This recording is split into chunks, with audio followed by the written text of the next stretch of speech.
Kita lupa aja.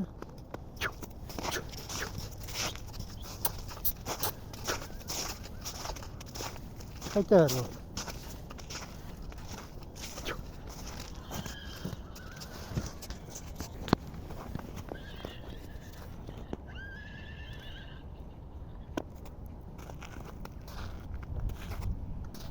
Dia kabur.